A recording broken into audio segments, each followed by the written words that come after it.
Okay, no judging allowed. I had to Google what the color indigo was.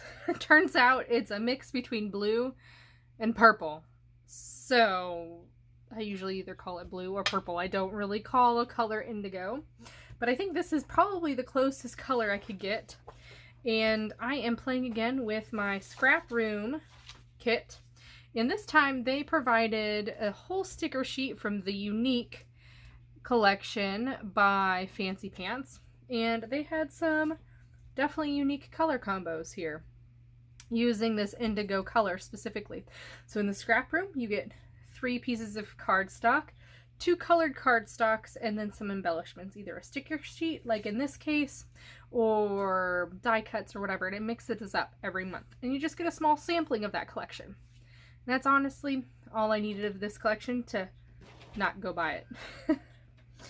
Hello, my name is Nikki and I'm with Nikki's Scrapbooking Adventures. We're playing along with Rainbow 2.0 and this month's color is indigo, like you may have guessed. So I'm also playing along with the Scrap Room Freaky Fast Friday, and what they do is they give you paper cuts to cut your paper up into, and then they request that you make a layout of it. Now that is exactly what I'm doing here. So here's one piece of paper. I like the back of this more than I like the front, but I like the contrast between the background and this foreground. So I think I'll probably go with this, just heads up. And this is 8 by 8, and that's gonna land right about there. Now, this is not like the normal style that I do when it comes to scrapbooking.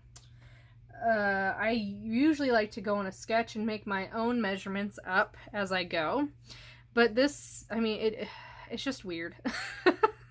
So that's a 1 by 6 piece of paper, and the back of this one is polka dots. And you'll see that coming up here in a minute. So that is that.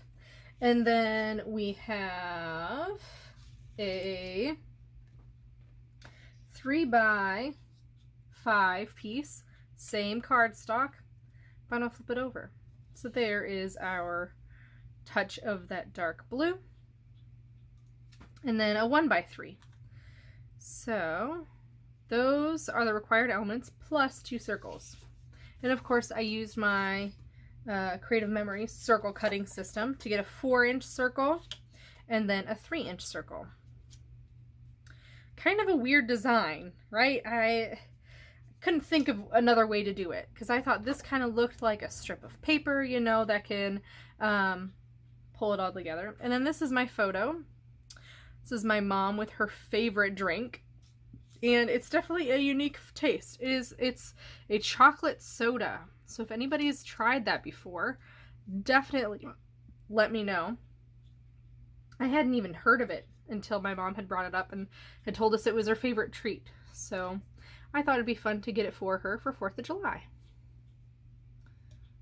And then I fussy cut that out of another piece of paper in this collection, just to add a little bit of embellishment outside of our sticker sheet. I was going to use this photo of my son because he's got a blue shirt on and I thought that color looked really good with this collection. However, all of my embellishments, all of the papers and everything just scream girl. And so I just had to adjust, and that's okay. So that is the image that I'm choosing to play along with now. And we just need to embellish. Now, I have no idea how I'm going to embellish this. And so I'm going to use the handy dandy wax paper trick to go ahead and just lay that down so that I can get a feel of what I want my page to be. Now this is a trick that I use often, especially when I'm filming, right? Because when you're filming, you have to do these things multiple times. So let's see. I think it'd be kind of fun to add. I love scallops. They're just fun. They are a fun little treat. So I think it'd be fun to add a little bit of a scallop here at the bottom. Now, this scallop's going to run under the circle, so I can go ahead and cut it. Maybe I can get it in another place here. Wonder if I can get it up here. Is that gonna be long enough? Oh, not quite. That's okay. Wonder if I can change my flower out to make it run long enough. Nah, it's okay. I think I'm just gonna take it off. I don't really want to work that hard right now. So I'll add that little scallop down there. That'll be cute. And then let's take a look at some of the other things on here. Definitely the word unique needs to be on this layout. Now, how many times it needs to be on this layout? I don't know. It'd be kind of fun to get it in a visual triangle, but on this sticker sheet it doesn't really call for that. Or doesn't have, excuse me, it doesn't have the word 3 times. This is what I'm trying to say. That'd be kind of fun to add it sideways. And then we've got some more flowers here. So I can add these maybe up here somehow. Maybe underneath that. Because I got flower, flower, flower, but I feel like I need a pink flower up here. So I'm going to just adjust that. Put this like that.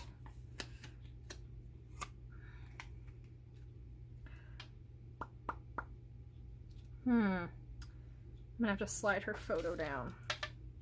See, this is why I use wax paper. And most of the time I do end up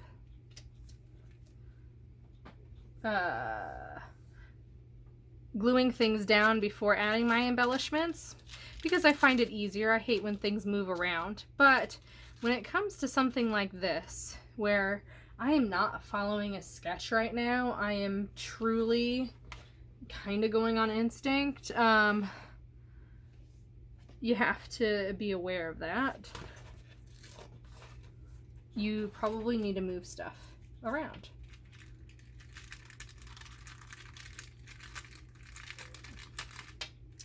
And so I'm thankful that I have not glued everything down yet, because that would be kind of a pain to lift that whole photo up when I was not able to get that to sit right. Okay. And then I'll definitely have a, like, I'm not gonna glue and stuff in front of you right now because it is a hot mess, but I will definitely have the completed product at the end of the video, so stay tuned for that. I think I need something like this on here. I think it'd be fun to kind of tuck in. Yeah, I'm gonna tuck it right in there somehow. This will be my third cluster down here. I do not want to cover up a whole bunch of that flower, so I really do want to be kind of wary about where I place this, because that is a big stinking embellishment. So we just got to be aware of where it's going. Let's add that up there just to bring that bright color in 3 different spots. So we got 1, 2, and 3. And then let's see, I've got this. All of these say the same thing. So maybe I'll pick this one to go across there, and I think that's really gonna be it. I might add a bow here or there. There's a lot of bows on this. So maybe we can add this bow like right on top of here to dull that color a little bit. And then let's see, we've got the dark blue, dark blue, dark blue, bright pink, bright pink, bright pink, light blue. We need some light blue up here. What if I can add a bow up here too? Because that's going to be interwoven between there. And then I guess I could just keep adding these florals. I can kind of tuck that one in a little bit. Maybe give it just a go like that to kind of connect them. Yeah. And then journaling is gonna go, I think, right down here, or there's a good spot kind of in this area that I might just tuck my journaling in or something like that. So definitely take a look at that at the end of the video. Don't forget to like, comment, and subscribe. Check out everybody else out who's playing along. And I'll see you next time.